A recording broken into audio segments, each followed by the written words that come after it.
Menafkahi istri itu hukumnya wajib untuk menutupi kekurangan. Takut bilang sama suami. Akhirnya ibunya terlibat pinjol, utang sana sini. Ada lagi yang mengalaminya gini Bu, kalau untuk hobi suami, hobi mancing, apalagi mancingnya di laut, ada. Tapi kok buat istri pas-pasan ya, istri mau beli bakso aja dibilang boros. Ini kekerasan finansial nggak Bu? Iya.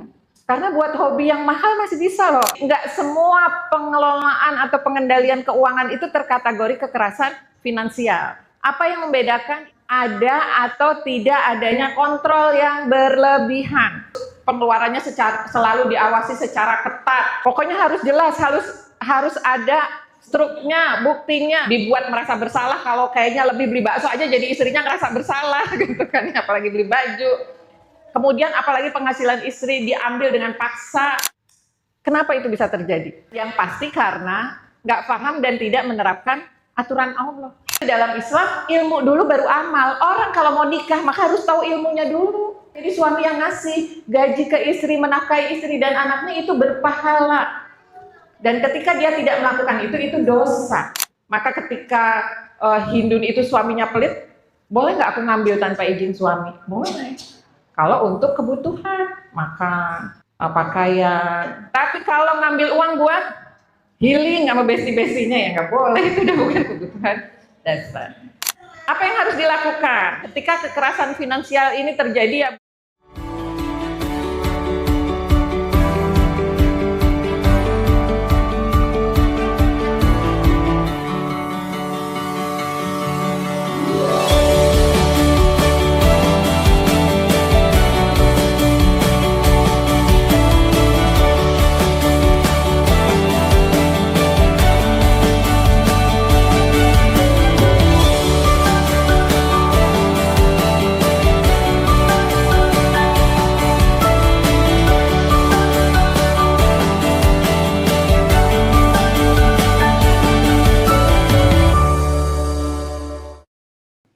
Ibu-ibu, evaluasi yang tadi disampaikan oleh Ibu Ika gimana Bu hasilnya? Saya sih juga jadi mikir ya, saya juga suka sih Bu nyatetin gitu ya, tapi kalau saya biasanya nyatetin kalau mau minta tambah kayaknya udah kurang nih, tapi kan kalau mau minta tambah tanpa bukti nggak enak ya, akhirnya rajin, setiap pengeluaran dicatetin, baru ketahuan, oh sebagian besar kemana, sekaligus untuk evaluasi. Kalau kayak gitu masih aman ya Bu Ika ya, masih aman. Bagaimana kita Bu? Kita mudah-mudahan sih yang di sini semua tidak mengalami kekerasan finansial ya Bu ya. Nggak harus berat gitu ngejalanin hidup berumah tangga teh urusan duit, karena yang lain-lain masih banyak gitu yang berat ya. Ngurus anak, kemudian belum lagi bagaimana melayani suami, kayaknya lebih banyak yang lebih berat gitu ya. Tapi faktanya juga memang ini ada gitu ya, ada terjadi, maka dan bukan ada, bahkan banyak. Jadi tadi yang Bu Ika sampaikan itu dapat dari mana Bu Ika? Mengumpulkan dari beberapa fakta yang terjadi lewat media sosial. Lewat media sosial ya. Jadi ibunya nih yang pinjol untuk menutupi kekurangan. Takut bilang sama suami. Akhirnya ibunya terlibat pinjol, utang sana sini. Ada lagi yang mengalaminya gini Bu, sebenarnya lumayan pendapatan suami. Kalau untuk hobi suami, hobi mancing, ya apalagi mancingnya di laut, ada. Tapi kok buat istri pas-pasan ya, sampai daging nggak kebeli, alhamdulillah masih kadang-kadang beli telur. Ya, istri mau beli bakso aja dibilang boros. Ini kekerasan finansial nggak Bu? Iya, karena buat hobi yang mahal masih bisa loh. Hobi yang mahal juga zaman sekarang ini nih. Apa tuh yang mobil-mobil lomba-lomba mobil kecil? Bisa loh, suami saya itu punya mobil-mobil yang harganya jutaan. Gitu. Tapi kalau dimintain duit sama istri kok kayaknya berat. Nah ini juga kekerasan finansial. Nah yang lebih menyakitkan ada lagi. Istrinya nahan-nahan tadi ya, istrinya nggak ngomong, ya udah saya istri yang qanaah, diatur-atur, kalau kadang kurang saya cari tambahan sendiri. Malah suaminya kawin lagi, ngerasa duitnya berlebih. Ada yang seperti itu. Di kehidupan nyata itu ya, bukan di sinetron Indosiar. Masih ada kayak Indosiar ya? Saya nggak tahu TV. Kenapa itu bisa terjadi? Ya Ibu ya, kenapa ini bisa terjadi? Ya bisa jadi kekerasan finansial ini karena memang suami tidak bekerja. Atau suami pendapatannya lebih kecil. Atau ada ikut campur tangan keluarga suami. Istri tadi nggak berani bilang kalau kurang. Dan yang pasti karena tidak menerapkan syariat Islam atau nggak paham dan tidak menerapkan aturan Allah. Nah, ketika tidak belajar, tidak memahami aturan Allah, ya wajar akhirnya ada yang terzolimi. Gitu. Tapi ada juga yang lain kasusnya merasa kurang terus. Nah, kalau ini kan kasusnya lain ya. Kita nggak bahas yang itu, Bu. Yang istrinya merasa kurang terus gitu kan. Nanti kita pun bahas seberapa sih batas yang seharusnya istri itu tidak boleh merasa kurang. Harusnya qanaah itu batasannya berapa.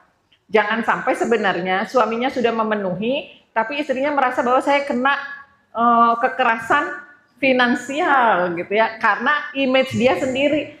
Saya kena kekerasan finansial. Kenapa? Karena nggak bisa kayak bestie saya.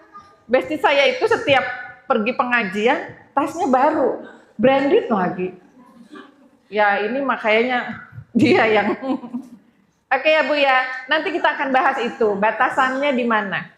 Gitu. Nah, sebenarnya apa sih kekerasan finansial? Ini definisinya. Bentuk pengendalian atau bentuk kontrol, eksploitasi, menyalahgunakan sumber daya keuangan yang dilakukan oleh satu pihak kepada pihak yang lain.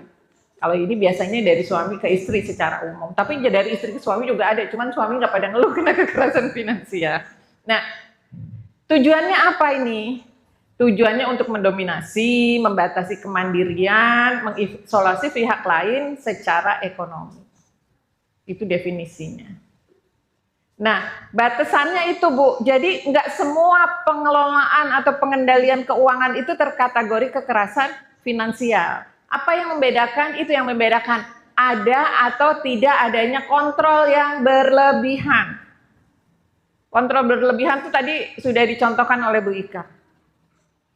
Pokoknya harus jelas, harus ada struknya, buktinya, bahkan struknya ya Bu ya. Bilnya, kalau makan harus jelas gitu. Itu kontrol yang berlebihan. Atau hanya boleh ini ya tadi, istri mau beli bakso aja padahal suaminya kalau hobinya mancing ke laut, masa istri beli bakso aja berasa berat. Kan ini kontrol yang berlebihan. Kemudian manipulasi. Manipulasi ini bisa bentuknya ya kan istri itu sebaiknya memang membantu urusan keuangan di rumah gitu kan, dimanipulasi istrinya. Kemarin sore ada ya, saya ikut kajian dengan salah satu ustadz, beliau sedang mengambil S3 di Al-Azhar. Nah itu ada pertanyaan, bagaimana kalau istri yang bekerja tapi dia nggak mau uangnya dipakai buat bantu urusan keluarga, buat dirinya sendiri gitu. Ya boleh-boleh aja karena istri bekerja itu uangnya hak dia. Nah itu nggak boleh dimanipulasi lalu dibilang istri yang bekerja nggak membantu keuangan keluarga lalu dianggap buruk, dianggap tidak berbakti pada suami. Harta kamu ya harta saya. Harusnya bagaimana ibu-ibu? Standarnya dalam Islam. Harta istri adalah milik, benar milik istri. Beneran Bu? Suami nggak ada hak di harta istri. Cuman waris kalau udah meninggal. Iya betul. Pada harta istri itu adalah hak istri. Suami tidak ada hak. Jadi kalau istri nggak ngasih, nggak boleh maksa. Tapi pada harta suami ada hak istri. Itu hukumnya. Nah kalau melakukan yang lain, pada harta kamu ada hak saya. Ya namanya udah nikah ya apa-apa yang kamu punya, mau warisan kamu itu jadi punya kita berdua, itu manipulatif. Ya Bu, karena hukumnya standarnya pada harta istri itu hak istri sepenuhnya. Mau dikasih boleh, tidak juga boleh, nggak boleh maksa. Dan pada harta suami itu ada hak istri. Haknya seberapa besar? Terpenuhi kebutuhan pokok dan kebutuhan dasar. Kebutuhan pokoknya apa? Sandang, pangan, papan. Terpenuhinya standarnya apa? Ya standar yang suami bisa mampu. Lah kalau suaminya tidak mampu, masa standarnya harus sama manajer gitu kan?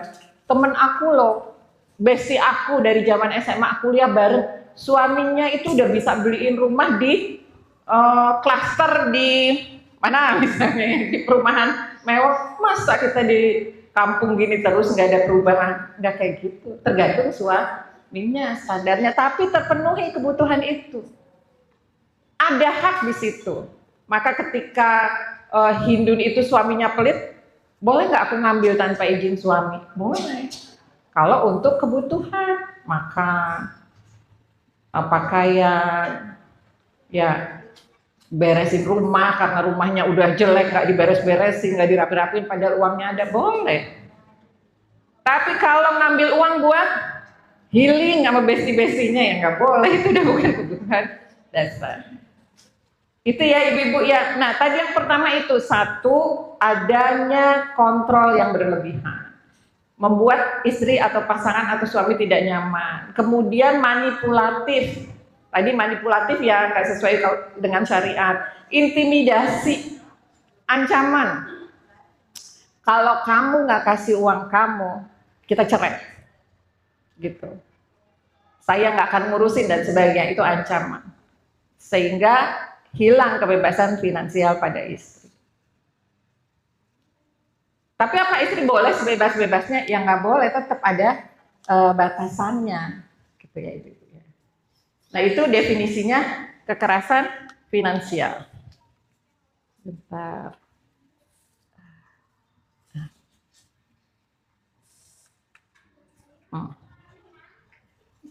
Ibu-ibu kita perlu tahu bahwa pembahasan kekerasan finansial itu ini muncul di masyarakat barat yang terus merembetlah ke kita, ke negeri-negeri kaum muslimin. Ini cuma ada di masyarakat barat. Kalau di masyarakat Islam, di mana penegakan syariat Islam itu dilakukan dengan baik, nggak ada tuh istilah kekerasan finansial gitu ya. Yuk kita lihat gimana syariat Islam itu mencegah terjadinya kekerasan finansial. Oke. Dari surat An-Nisa yang tadi Ibu Ifah, Ustazah Ifah sudah bacakan, ini standarnya nih, urusan pembiayaan di dalam keluarga. Ya, belum saya keluarin. Udah ini. Auzubillahi minasyaitonirrajim. Bismillahirrahmanirrahim. Ar-rijalu qawwamuna 'alan nisa. Laki-laki itu pemimpin atas wanita. Kenapa laki-laki itu pemimpin atas wanita? Bima fadlallahu ba'duhum ala ba'd. Karena Allah itu melebihkan satu dengan yang lain.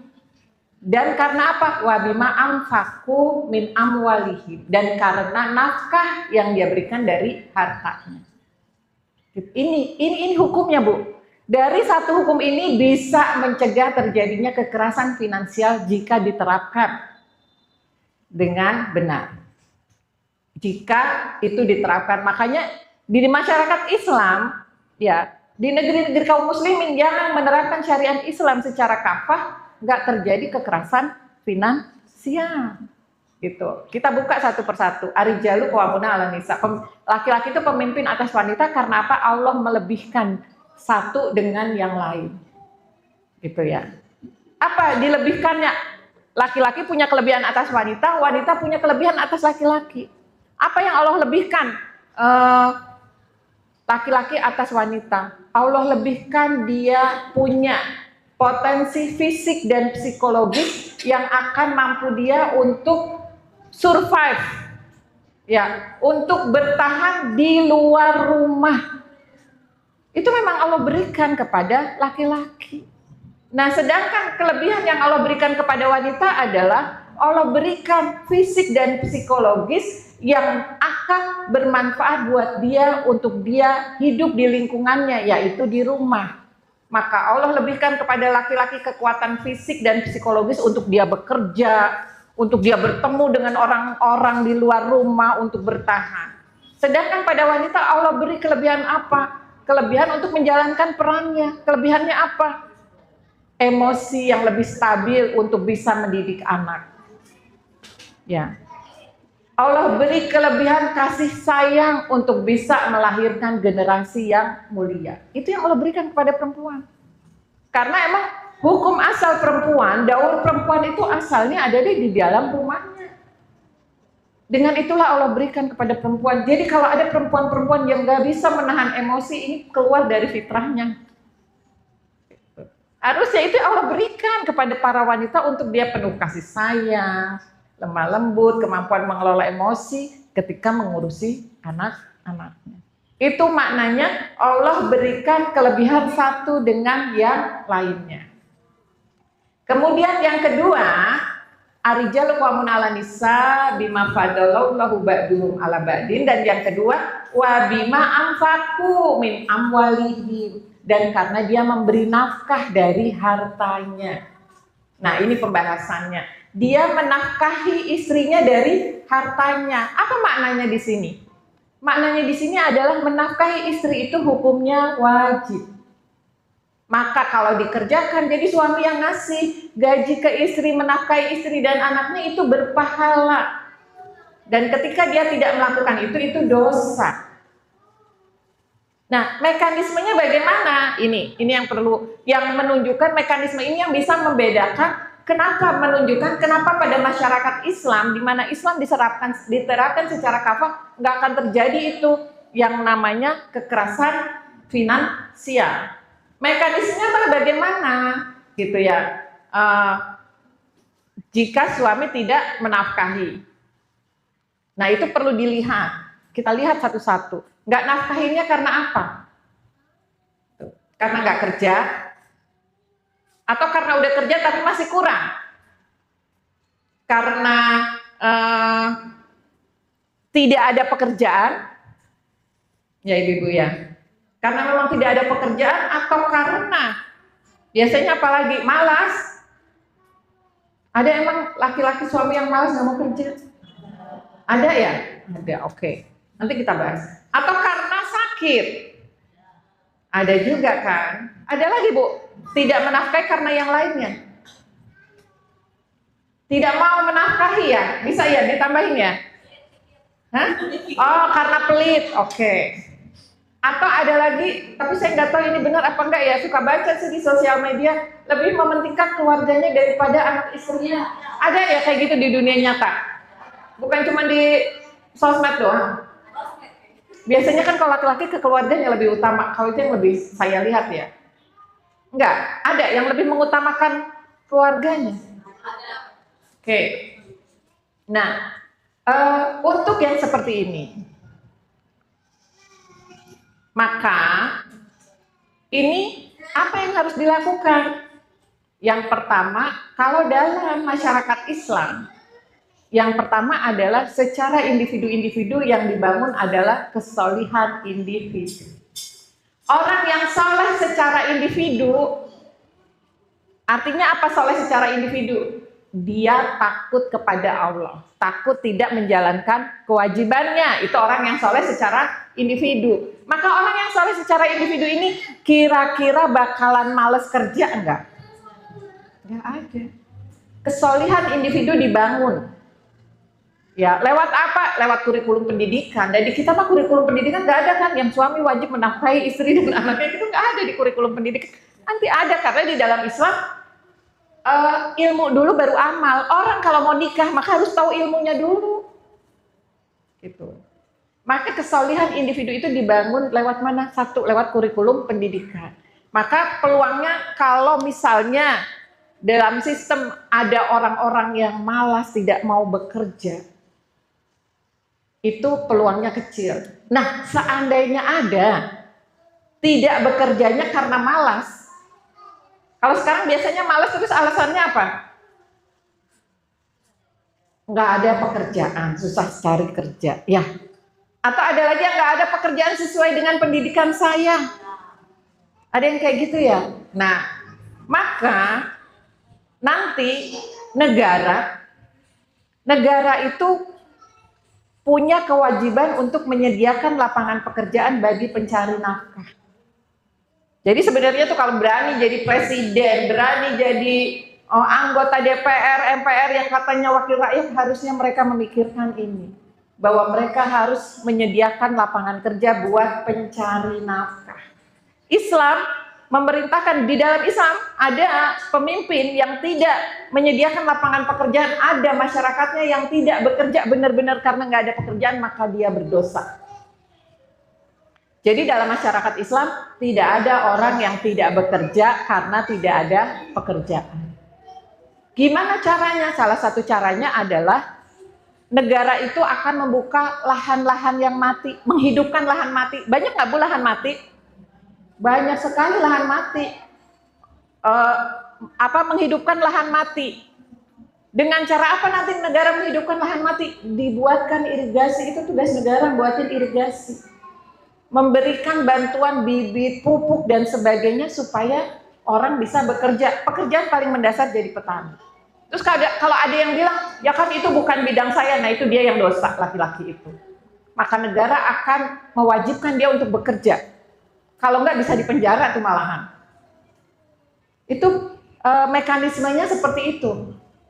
Jadi tadi, kalau malas insya Allah nggak ada karena semua sudah dididik sejak kecil untuk dia melaksanakan aturan Allah. Kesolehan individu dibangun lewat kurikulum negara.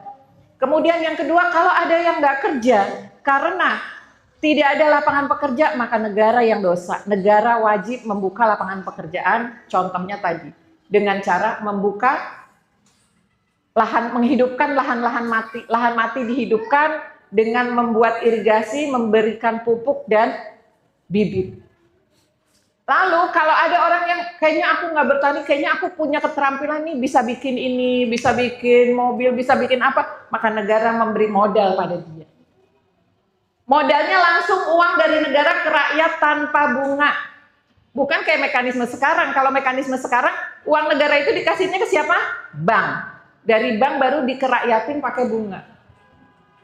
Nanti kalau Daulah Khilafah Islam itu langsung kepada rakyat. Mekanismenya seperti itu. Kemudian, ngasih modal rakyat dari mana nih negara? Itu kan pertanyaannya. Duitnya dari mana negara? Dari sumber daya alam. Sumber daya alam itu Allah memerintahkan dikelola oleh negara untuk rakyat. Kenapa? Karena sumber daya alam itu milik umat. Di dalam Islam itu sumber daya alam itu milik kita, Bu. Negara mengelolakan saja, dibalikin kepada kita. Nanti balikinnya bentuknya gimana? Bisa cash, bisa juga dalam bentuk pendidikan, kesehatan, keamanan gratis. Itu tugas negara. Ya, lalu ketika negara ngelola sumber daya alam, diutamakan mempekerjakan rakyatnya, bukan ngambil konsultan dari luar negeri. Gitu. Jadi kebayang nggak? Lapangan pekerjaan nggak ada di dalam masyarakat Islam, maka peluang terjadinya kekerasan finansial di dalam keluarga karena laki-laki tidak bekerja itu nggak ada. Karena malas nggak ada. Karena kalau yang malas ya nanti dihukum malahan, gitu ya. Kemudian karena apa lagi? Karena sakit. Bagaimana karena sakit? Kalau karena sakit maka seharusnya itu kewajibannya berpindah kepada saudara dari si suami, bukan istri yang harus bekerja. Kewajibannya jadi ke saudara dari pihak suami. Saudara dari pihak suami tidak ada, ya kakek dari suami, kakak adik dari suami, keponakan suami, nanti kewajibannya ke sana. Kalau itu tidak ada, lalu dari mana? Negara nyari dulu, siapa nih yang saudara-saudara dia dari pihak suaminya yang harusnya mampu bisa membantu, negara akan memaksa. Kalau memang benar tidak ada, baru nanti negara yang akan membiayai dari Baitul Mal. Jadi kalau suaminya sakit juga nggak kayak istri-istri zaman sekarang ya Bu ya. Nah, dengan gambaran seperti itu Ibu-ibu, kira-kira kekerasan finansial di dalam keluarga terjadi nggak di masyarakat Islam? Nggak pernah terjadi, nggak pernah ada beritanya. Maka kita perlu paham bahwa kekerasan finansial ini hanya terjadi di masyarakat Barat dan masyarakat kaum muslimin yang tidak menerapkan syariat Islam. Kita ini kaum muslimin, kita ini hidup di negeri kaum muslimin, tapi kita tidak menerapkan syariat Islam. Wajar pada kita terjadi kekerasan finansial di dalam keluarga. Gitu. Ya Bu ya, terjawab ya, kenapa ini hanya terjadi di masyarakat Barat dan masyarakat Islam yang tidak menerapkan syariat Islam kayak sekarang ini. Kalau itu terjadi di masyarakat Islam yang ada seperti tadi, nggak akan tubuh wanita setengah mati bekerja. Ya, kalaupun wanita bekerja, boleh nggak sih di dalam Islam? Boleh nggak ibu-ibu wanita bekerja di dalam Islam? Boleh. Hukumnya apa? Boleh. Boleh, itu hukumnya mubah. Artinya apa? Wanita bekerja nggak dapat pahala. Nggak kayak bapak-bapak begitu dia bismillahirrahmanirrahim, azim, keluar pintu aja dia udah berpahala. Kalau kita nggak dapat pahala apa-apa Bu, gitu. Terus nyari pahalanya dari mana dong? Paling dari uang yang kita sedekahkan kepada suami ketika memenuhi kebutuhan keluarga, itu sedekahnya istri, gitu doang. Maka kalau nggak perlu sih ya ngapain gitu kan?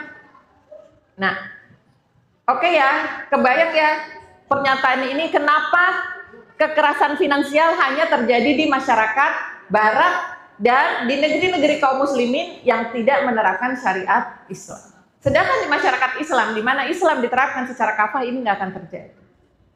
Enak banget lah kita tuh kalau hidup Islam diterapkan secara kafah, nggak akan ini terjadi. Nah, selanjutnya, maka ini ketika kekerasan finansial ini terjadi ya Bu, dipaksa utang, tadi udah kita bahas kan, terus pengeluarannya selalu diawasi secara ketat, dibuat merasa bersalah kalau kayaknya lebih beli bakso aja jadi istrinya ngerasa bersalah gitu kan, apalagi beli baju. Kemudian apalagi penghasilan istri diambil dengan paksa tanpa persetujuan, akses rekening dan uang dikontrol padahal itu punya istri sendiri. Nah, ini termasuk kekerasan finansial. Nah, kalau ini terjadi, nah ini ada satu yang dicontohkan, nggak boleh kerja. Kalau nggak boleh kerja, termasuk kekerasan finansial nggak Ibu-Ibu? Ibu-Ibu, kalau nggak boleh kerja sama suami termasuk kekerasan finansial nggak? Oke. Hah? Tergantung ya, oke. Kalau misalnya suaminya sudah memenuhi kebutuhan, bersikap baik dan sebagainya, ya tidak termasuk. Ya lagi ngapain juga ya, kan bekerja nggak enak berat. Gitu, eksistensi diri misalnya. Karena hukumnya mubah, sedangkan taat kepada suami hukumnya wajib. Tapi kalau memang nggak ada, kurang, lalu apalagi suaminya pelit, ya, tapi tetaplah diusahakan harus dengan izin. Nah, apa yang harus dilakukan ketika ini terjadi? Kenapa kita bahas ini? Mudah-mudahan yang di sini nggak ada, tapi kalau ini terjadi, setidaknya pada orang-orang di sekitar kita, kita bisa kasih saran. Ya, yang pertama harus disadari hal tersebut bukan hal yang normal. Hidup nggak nyaman. Gini aja sedih, bawaannya sedih, masa beli bakso aja disalahin gitu ya, masa ini uang aku kok nggak boleh, kok dimintain terus sama suami dan sebagainya. Itu hal tidak normal. Karena sesungguhnya kita sering bahas di sini, kehidupan suami istri di dalam Islam adalah kehidupan apa Bu?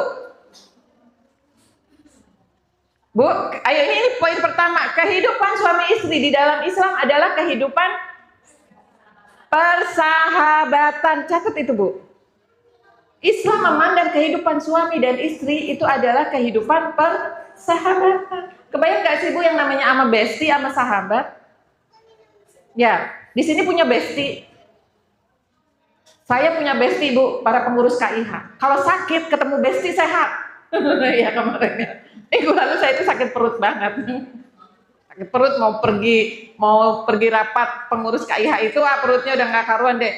Yang biasanya kalau ke rumah, kebetulan di rumah Bu Ika, saya kalau ke rumah Bu Ika jalan kaki, sekalian jalan kaki. Tadinya mau jalan kaki nggak kuat sampai lemes, akhirnya minta cari barengan. Itu yang sakitnya melilit-lilit sebelumnya. Sampai di rumah Bu Ika sakitnya cuma ngerasa sekali, sampai pulang sampai besoknya sembuh. Nah itu yang namanya besti. Ya Bu, ibu-ibu punya besti? Kebayangkan kalau besti itu kita pengen sering ketemu, ngobrolin apa aja enak, cerita terbuka nyaman tanpa takut kalau dikomentarin, tanpa takut dinyinyirin, ya enggak?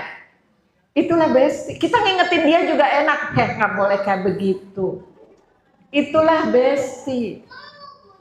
Oke Bu, nah kehidupan di dalam Islam ini ada di kitab Nizamul Istimai fil Islam. Di dalam kitab Nizamul Istimai, sistem sosial di dalam Islam itu, Syekh Taqiyuddin An-Nabhani, kalimat pertama di bab yang membahas tentang kehidupan suami istri, kalimat pertamanya adalah kehidupan suami dan istri di dalam Islam adalah kehidupan persahabatan. Catat itu Bu. Oke Bu, jadi kehidupan suami istri di dalam Islam adalah kehidupan persahabatan. Bayangin seharusnya kita sama pasangan kita tuh itu yang dirasakan. Ya, maka ketika mau beli bakso aja kok merasa bersalah.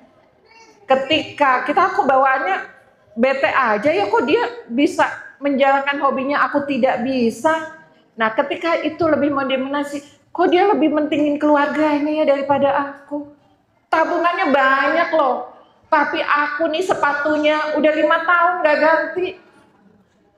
Gitu kan. Kerudungku nih loh. Kalau perempuan kan tahu ya Bu. Kerudungnya udah berapa, kerudung temennya udah berapa lama itu. Atau modelnya jadul gak ganti-ganti. Kok aku sesek banget ya. Nah itu belum mencapai kepada kehidupan persahabatan. Maka yang pertama adalah sadari itu tidak normal. Harusnya menumbuhkan rasa bahagia yang kita sering doakan kalau pengantin-pengantin itu. Sakinah, mawadah, warahmah. Harusnya seperti itu.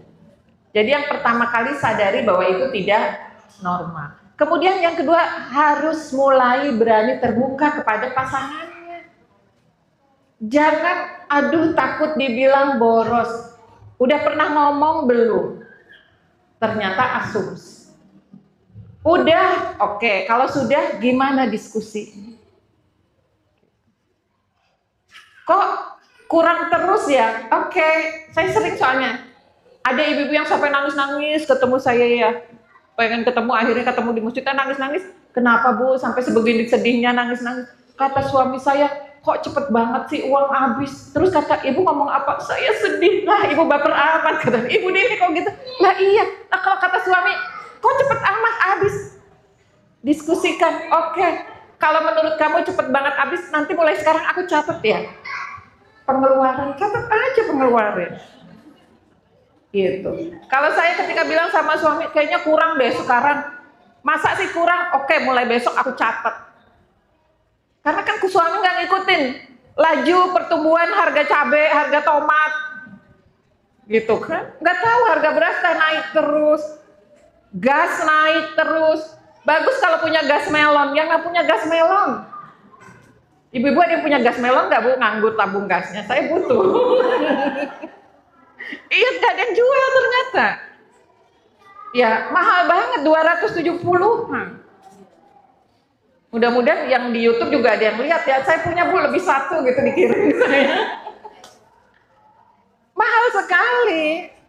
Maka dibicarakan, ditulis kalau perlu. Tapi nulisnya tadi diniatkan mau buat dikasih tahu, mau buat jadi obrolan. Jangan dipendam sendiri. Yang sampai pinjol, yang sampai hutang kemana-mana. Akhirnya dia bunuh diri. Atau bukan cuma itu, bahkan dia sakit asma, bengek, atau asam lambungnya kumat terus, bisa jadi karena semua dipendam sendiri. Maka mulai berani bicara. Kalau udah bicara masih dikomentarin, coba ditulis dengan niatan seperti itu. Oke Bu, lanjut. Setelah itu punya batas yang tegas. Apa sih batasan yang tegas nih? Mulai sekarang, nih ya Bu, contohnya saya tuliskan, saya punya hak atas harta saya. Ini uang saya, yang saya tahu di dalam Islam, Allah menetapkan namanya uang. Istri itu adalah hak istri sepenuhnya. Kamu nggak punya hak. Ini Allah. Tahu dari kamu mana kamu so tahu? Aku ngaji. Silakan tanya Pak Ustadz. Boleh. Saya punya hak atas nafkah yang layak. Nafkah yang layak tuh yang bisa beli bakso. Masa kamu bisa mancing ke laut? Masa kamu bisa beli mobil-mobilan yang jutaan? Masa aku kurang sama anak-anak? Ya, aku pun juga berhak tahu kondisi keuangan. Alah, kamu pokoknya aku kasih sehari 50.000. Cukup nggak Bu sehari 50.000? Dicukup-cukupin cukup. Asal jangan ngegerundel. Kalau nggak cukup ya bilang, kayaknya kalau 50.000 nggak cukup deh. Nggak layak sekarang itu. Beras berapa? Belum gas. Belum? Itu baru buat makan aja udah nggak cukup loh 50.000. Tempe paling ya Bu ya diorek. Alhamdulillah udah enak. Banyak yang nggak. Jangan-jangan cuma makan dua kali ya Bu ya nggak bisa tidur. Gitu. Dibicarakan. Coba deh ayah. Dibicara kalau kamu nggak percaya, besok kamu pengen makan apa kamu beli ya. Aku nggak usah dikasih duit. Kan kita bisa seperti itu. Jadi biar tahu kondisi keuangan, dia berhak tahu, saya juga berhak tahu. Keputusan-keputusan itu, keuangan terutama ayo dibicarain bareng. Masa nyumbang sedangkan kurang di kita. Ya bagus sih nyumbang sodako. Gitu ya. Masa beli kurban, beli sapi padahal aku aja makannya susah. Maka keputusan pesan ayo mulai berani bicara. Gitu. Dan misalnya ibu-ibu punya uang sendiri, ya itu aksesnya ya ibu sendiri, punya rekening sendiri dan sebagainya. Ya Bu ya, punya batasan. Ini loh batasan aku sekarang, dibicarakan. Tuh. Biasanya karena apa Bu? Ini saya tuliskan. Biasanya kekerasan finansial itu terjadi karena korban ini nggak berani ngomong, takut konflik. Ya. Padahal batasan ini perlu banget Bu, buat melindungi diri. Kalau orang yang nggak punya batasan sih dalam hal apa aja sih Bu, itu bisa ngerugiin dirinya sendiri. Ya, saya sering loh ketemu orang yang nggak punya batasan tapi sakit hati sendiri. Akhirnya saya ngajarin satu persatu. Salah satu contoh yang sering saya ajarin itu yang masih sudah cukup umur belum nikah. Itu kan suka dia baper, sakit hati dan sebagainya. Bilang, teman aku Bu bercandanya, kalau ketemu bercandanya itu, kalau poin itu bercandanya, buat batasan bilang, aku nggak suka ya kalau ketemu sama kamu selalu nanya kapan nikah.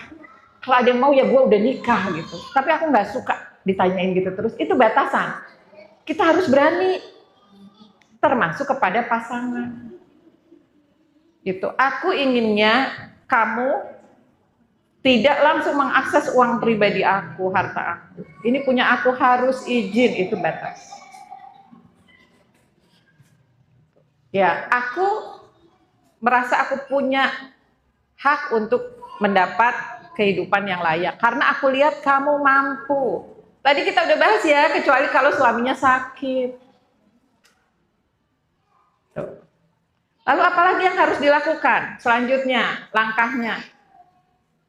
Punya dokumentasikan hal-hal yang penting, termasuk tadi mencatat pengeluaran, sehingga ketika diskusi enak. Jangan cuman kita juga nyolot doang. Gak tahu sih kamu sih, tiap hari aku pusing beli gas, beli ini. Ya berapa? Ada buktinya. Kalau misalnya sudah kekerasan finansialnya sudah sampai memaksa berhutang pakai nama kita, itu mah udah parah ya Bu ya. Itu harus ada buktinya. Tuh. Kemudian Jangan hadapi sendiri. Minta bantuan. Ya, bicarakan pada orang-orang terdekat kita. Bisa orang tua, aduh kalau ngomong ke orang tua nggak tega nanti bikin orang tua sedih. Oke, teman. Besti, makanya tuh loh Bu, perlunya punya besti, tapi catet ya, besti yang bener ya. Yang bisa bantu kita, bukan ngomporin, udah cerai aja langsung ya nggak cari solusi. Itu bukan besti itu. Kecuali memang sudah parah. Bisa keluarga, bisa sahabat, bisa juga konselor, bahkan lembaga-lembaga bantuan hukum. Kalau sudah sampai dipaksa ikut pinjol, dipaksa pinjam ke bank, kan banyak yang kayak gitu, istrinya dipaksa ikut riba. Ya, ini kenapa? Karena biasanya pelaku kekerasan finansial itu akan membuat orang korbannya ini nggak punya teman, dimanipulasi biar nggak punya teman, sehingga merasa lemah. Nah, kalau ini sudah parah, kasusnya sudah berat, maka disarankan untuk ya udah bikin hidup nggak nyaman banget gitu ya, maka memang sudah mulai harus apa ya istilahnya, cari dukungan, cari bantuan biar lepas dari hubungan yang toksik. Langkahnya tapi tadi, karena tadi Bu punya dokumen itu bermanfaat. Jangan langsung pengen pisah ya, tapi langkah tadi dijalankan. Oke, kita sadari. Apa Bu langkahnya? Satu, ingat nggak? Sadari, ini nggak normal. Yang kedua, mulai berani bicara terbuka. Yang ketiga, punya batasan. Yang keempat, dokumentasi yang terkait dengan keuangan. Yang kelima, cari support system ya, jangan hadapi sendiri. Kebayang ya Bu itu langkahnya. Maka ketika memang benar-benar situasinya berat, akan lebih mudah. Gitu. Nah, tapi Ibu-ibu ya, ini saya tuliskan harus ingat bahwa tidak semua hal yang ngatur uang kita itu kekerasan finansial. Tadi apa Bu? Yang ada atau tidak adanya apa yang itu terkategori kekerasan finansial? Ada apa? Kontrol berlebihan, apalagi? Manipulasi, kemudian intimidasi dan iya, ini kontrol berlebihan, manipulasi, intimidasi dan hilangnya kebebasan. Jadi nggak bisa, ini bapaknya ngatur, nih bapak udah kekerasan finansial ya sama aku. Nggak bisa kayak gitu. Ya, dan sekali lagi hubungan di dalam pernikahan itu adalah hubungan persahabatan, membuat seneng kayak sahabat aja. Kalau belum maka upayakan, karena kita berhak bahagia. Dan ini juga yang perlu diingat, hanya dengan menerapkan Islam secara kafah maka kekerasan finansial ini tidak akan terjadi. Ya, nggak akan terjadi nih kekerasan finansial kalau Islam diterapkan secara kafah. Karena tadi kita udah bahas, dari sisi individu berusaha untuk soleh, nerapin syariat Allah, menafkahin keluarganya dengan layak. Dari sisi masyarakat, amar ma'ruf nahi mungkar. Kalau ada tetangga yang curhat, nggak berani komen, takut dibilang apa Bu? Biasanya dibilang apa? Cuy. Apa bahasa Indonesianya? Ember, apalagi ikut campur. Padahal amar ma'ruf nahi mungkar harus dijalankan. Pak, istri bapak lo sampai ngutang-ngutang sama saya gitu loh ya. Kasihan anak bapak kelaparan loh. Wah, bisa ngamuk suaminya. Tapi ini harus dijalankan. Ketika amar ma'ruf nahi mungkar ini tidak berjalan di tengah masyarakat, semua individualis, akhirnya kekerasan finansial ini banyak terjadi. Bahkan banyak bikin ibu-ibu sampai pada stres. Itu dari sisi masyarakat. Dan dari sisi negara, tadi negara memastikan individu-individu itu bisa memberi nafkah keluarganya dengan cara negara membuka lapangan pekerjaan bagi pencari nafkah. Jadi nggak ada orang yang nggak punya kerjaan, nggak ada orang yang nggak punya kerjaan. Negara akan membuka lapangan pekerjaan, kemudian juga yang butuh modal akan dibantu oleh negara tanpa bunga. Ya, dan dari sumber daya alam negara memenuhi kebutuhan kesehatan, keamanan, dan pendidikan, sehingga kebutuhan dasar dan kebutuhan pokok rakyat terpenuhi dengan baik.